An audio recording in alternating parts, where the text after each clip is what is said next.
Coming up, static steel stallions sit and await their fate. But even though it looks like they've been forgotten, the significance of this locomotive model cannot be overlooked.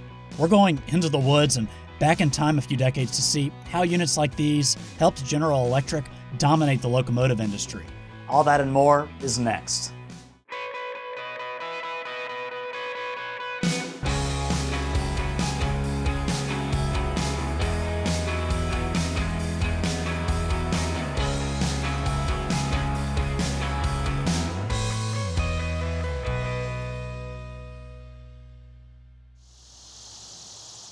It's not something you'd expect to find on a short line in rural Georgia, a long line of modern six-axle locomotives.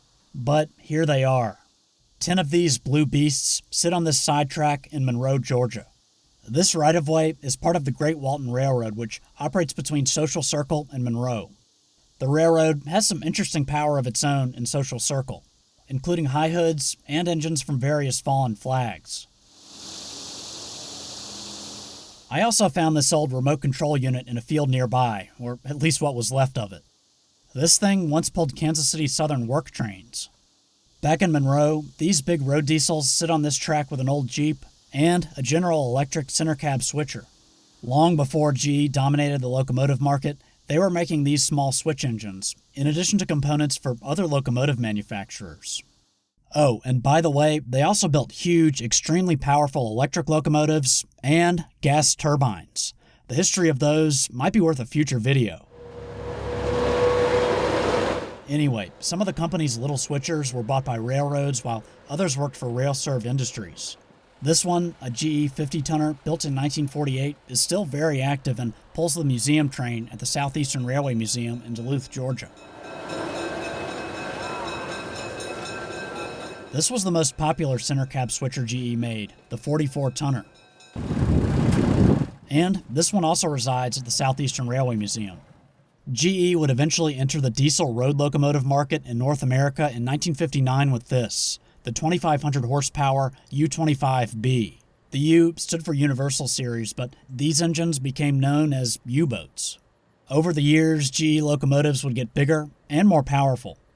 A prime example of this was the 3,000 horsepower C30-7, which GE rolled out in the mid-1970s.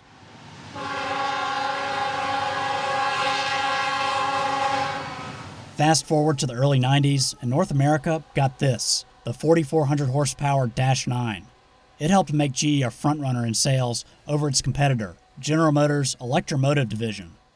And starting in 1993, GE began to implement technology that would further revolutionize its modern locomotives. The locomotive model you see here would be the first in GE's production lineup to adopt that technology. These blue units are AC 4400 CWs. They have 4,400 horsepower, 2 3-axle trucks, and a wide-nose cab, but the AC designation is what separates them from all the GE locomotives that came before. That's right, locomotives with AC instead of DC traction motors would soon replace engines like the one leading this train, a GE -940 CW.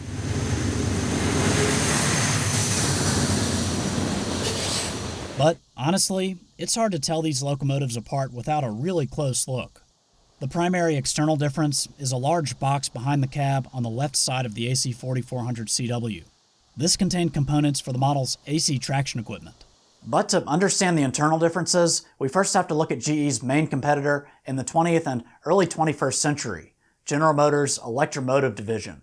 Not long ago, I showed you guys this bizarre video of a dump truck on rails slamming into a train. The locomotives here were not the focus of this test, but they are significant. To some, these may look like standard wide-nose road diesels, but these engines actually revolutionized how the locomotives we see today move.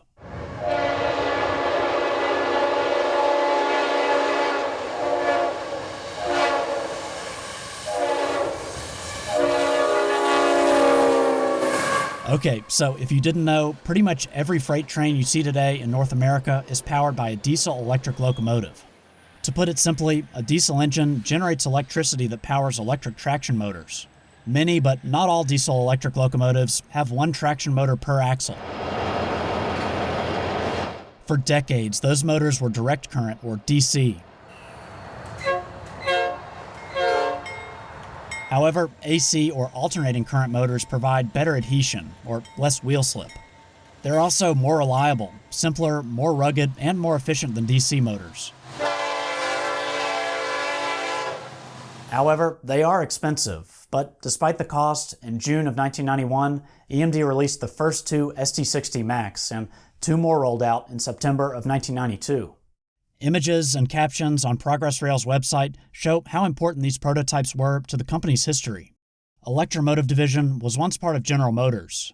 Progress Rail, which is now a subsidiary of Caterpillar, now owns EMD, which is called Electromotive Diesel. This picture on the Progress Rail website shows a locomotive being built.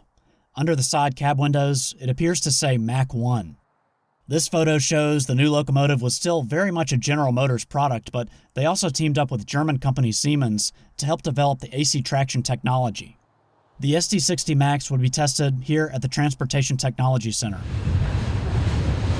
And on the road, pulling heavy Burlington Northern coal trains out of the Powder River Basin. Even though they were painted in BN colors, they were property of EMD. This was not the first experiment with AC traction, but it was the most successful. Only 4 SD60 Max were produced, but in 1993, EMD came out with this, the SD70 Max.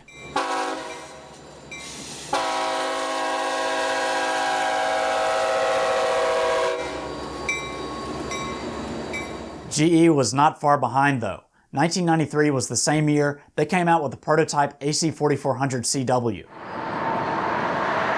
AC traction would become the standard for big road locomotives, and even though GE was a little late developing its AC technology, they would still dominate EMD in sales. Union Pacific and CSX bought the most AC4400CWs, and those companies have plans to extend the lives of their units. UP has had some of its AC4400s rebuilt. These engines are now designated as C44 ACMs. Meanwhile, CSX designates its rebuilds as CM44 ACs. And by the way, the railroad also adds a lightning bolt decal on the cab of every engine it has with AC traction. This one is still fairly clean, but many on the CSX roster have been well worn over time. CSX number 69 was built in 1995. It's been repainted since then, but it still looks a little rough. Of course, you'll still see plenty of CSX AC4400CWs in their original paint.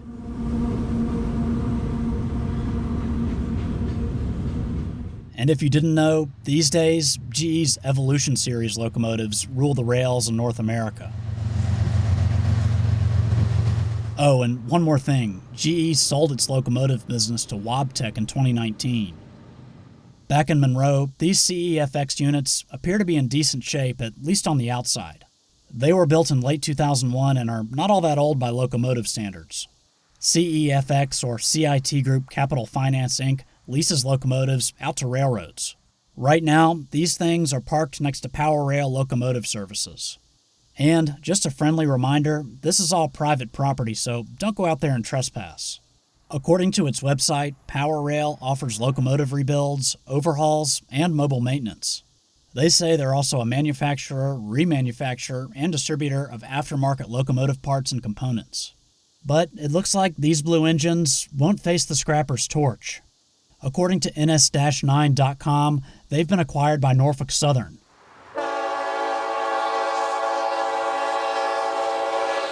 Lately, the railroad has been converting its older DC locomotives into units with AC traction.